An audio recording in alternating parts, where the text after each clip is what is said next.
ម្នាក់ដែលពោពេញដោយស្នាមញញឹមប្រជាអស់សង្ឃឹមព្រោះតែរឿងស្នេហាជីវិតមួយនេះអាចរស់បានដល់ពេលណាចង់ប្រាប់ថាខ្ញុំត្រូវការទេខ្លាំង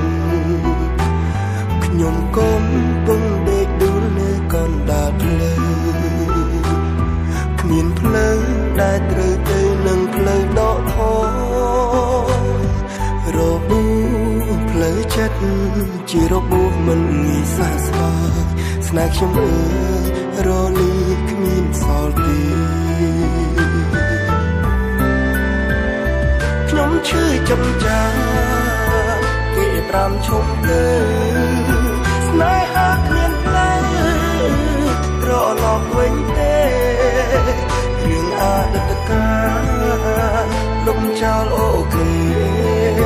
ខ្ញុំថាអត់ទេខ្ញុំនៅតែចាំខ្ញុំឈឺបេះដូងចុកទ្រូងខាងឆ្វេងខួរក្បាលវងវែងកែវភ្នែករងកើមពេលគេអស់ចិត្តគេថាយើងសាំត្រជាប្រឹងស្ដាប់ពីផ្លែ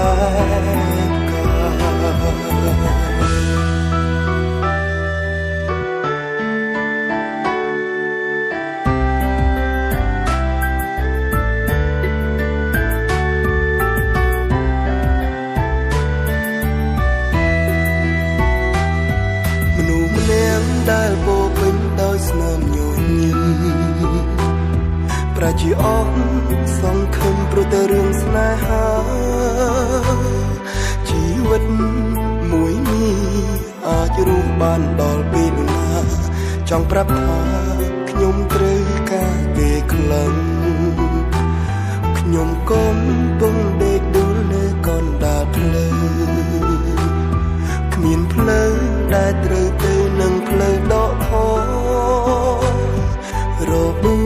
សផ្លូវចិត្តជារបួសមិនងាយសះស្បើយស្នេហ៍ខ្ញុំអើយរលីគ្មានសល់ទេខ្ញុំឈឺចំចាគេប្រាំឈុំទៅស្នេហាគ្មានផ្លូវត្រឡប់វិញទេរឿងអតីតកាលលំចោលអូខេខ្ញុំថាអត់ទេខ្ញុំនៅតែចាំខ្ញុំឈឺបេះដូងចុកទ្រូងខាងឆ្វេងខួរក្បាលវងវែងកែវភ្នែករងកើមពេលគេអស់ចិត្តគេថាយើងសាំត្រជាប្រឹងស្ដាប់ពីផ្លែកាខ្ញុំឈឺចង្ចាគេប្រាំឈុំទៅស្នេហាគ្មានផ្លូវត្រឡប់វិញទេរឿងអតីតកាលលំចោលអូខេខ្ញុំថាអត់ទេខ្ញុំនៅតែចាំខ្ញុំឈឺបេះដូងចុកទ្រូងខាងឆ្វេងខួរក្បាលវងវែងកែវភ្នែករងកើមពេលគេអស់ចិត្តគេថាយើងសាំ